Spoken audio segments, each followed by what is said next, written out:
بسم اللہ الرحمن الرحیم۔ بہت سے لوگوں نے مدینہ مسجد کے حوالے سے جو طارق روڈ پر مدینہ مسجد کو مسمار کرنے کا حکم دیا گیا چیف جسٹس کی جانب سے، سوال کیا کہ آپ کی اس کے بارے میں کیا رائے ہے۔ اس پر بہت زیادہ بات ہو چکی ہے۔ الاختصار یا بالاختصار صرف اتنا ہے کہ قبضے کی جگہ پر تعمیر مسجد ممنوع ہے، اور کوئی بھی ایسی جگہ ہو جس پر قبضہ کیا گیا ہو تو ہمارے دین ہی نے اس پر مسجد بنانے سے منع فرمایا ہے۔ لیکن اگر آپ مدینہ مسجد کی صورتحال کو دیکھیں تو یہ ایسا نہیں ہے کہ کوئی شخص اس جگہ کا مالک تھا اور اس پر قبضہ کر کے کسی انفرادی شخص کی مقبوضہ جگہ پر مسجد بنا دی گئی ہو، بلکہ ریاست کی جگہ تھی، پارک کی جگہ تھی اور اہل علاقہ نے مسجد بنا دی۔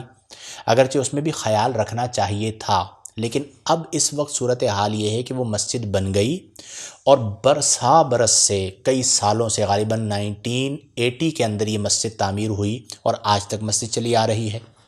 اب اسے مسمار کرنے کا حکم دینا یہ شرعی طور پر ناجائز ہے۔ اس کی وجہ یہ ہے کہ جب ایک جگہ پر مسجد کی ضرورت تھی، وہاں پر ایک عالیشان مسجد تعمیر کر دی گئی، تو جب وہ مسجد تعمیر ہو رہی تھی یا اس کی رینوویشن ہو رہی تھی ماضی قریب میں، تو حکومت کہاں تھی؟ انہی کے سامنے مسجد کو تعمیر کیا گیا۔ اب جب ایک جگہ کو مسجد بنا دیا گیا تو بمطابق حدیث وہ قیامت تک کے لیے مسجد ہے۔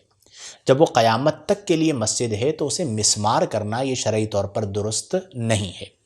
اور اس میں میری گزارش ہے کہ ہمارے ہاں جو ججز ہیں وہ اگرچہ قانون پاکستان یا آئین پاکستان کو کما حقہ جانتے ہوں، لیکن وہ اسلامی احکامات سے اس طرح واقفیت نہیں رکھتے جس طرح ہمارے بڑے علماء کرام، نامی گرامی علماء کرام جو واقعتاً علم میں درک بھی رکھتے ہیں، گہرائی بھی رکھتے ہیں، وہ رکھتے ہیں۔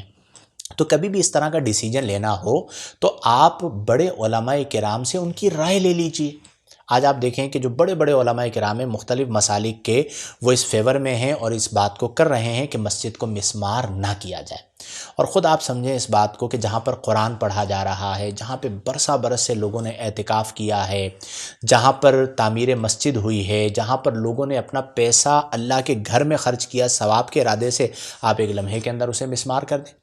تو اس طرح کے فیصلوں اور اس طرح کے ڈیسیجن سے پہلے غور بھی کرنا چاہیے کہ آن گراؤنڈ اس کا کیا ری ایکشن ہوگا۔ آپ کو یاد ہوگا کہ ماضی میں بابری مسجد کا مسئلہ آیا تھا اور وہاں پر یہی الزام لگایا گیا تھا کہ جی یہ ایک مندر تھا اور اسے توڑ کر اس پر قبضہ کر کے مسجد بنا دی گئی اور وہ پورا ایک مقدمہ چلایا گیا۔ اب اگر یہاں پر اس طرح کا فیصلہ کر دیا جاتا ہے تو جس بابری مسجد کو اتنا زیادہ ہم بیان کرتے رہے کہ یہ ظلم ہو رہا ہے، اسے مسمار کرنے کا حکم نہیں دیا جائے، ہمارے اپنے ملک کے اندر مسجد کو ڈھانے کا حکم آ گیا، اس کی کیا ضرورت پیش آ گئی؟ اور پھر جب اہل علاقہ، اہل محلہ اس فیور میں ہیں کہ وہاں پر مسجد ہونی چاہیے، وہاں پر مسجد ہے اور مسجد کو قائم رکھا جائے، تو ہمیں اپنے جو حکم ہے اس پر نظر ثانی کرنی چاہیے۔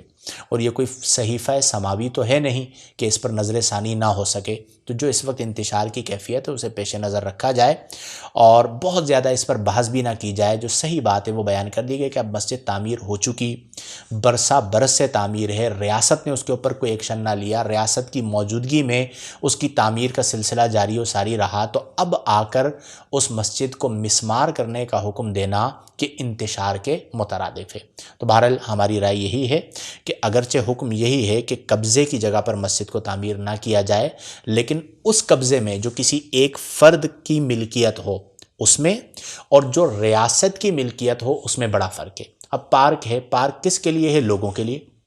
لوگ اس میں خوش ہے کہ یہاں پہ مسجد ہے، وہاں پر اللہ کی عبادت کی جاتی ہے اور ایک عرصہ دراز سے چلی آ رہی ہے، وہاں پہ بطور مسجد عبادت ہوتی رہی ہے، تو پھر فتنہ نہ کیا جائے، سبب فتنہ نہ بنا جائے۔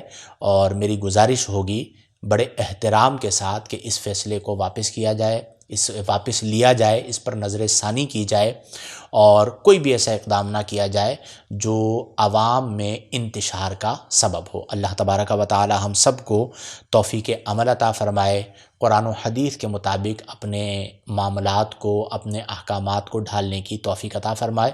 وآخر دعوانا ان الحمد للہ رب العالمین۔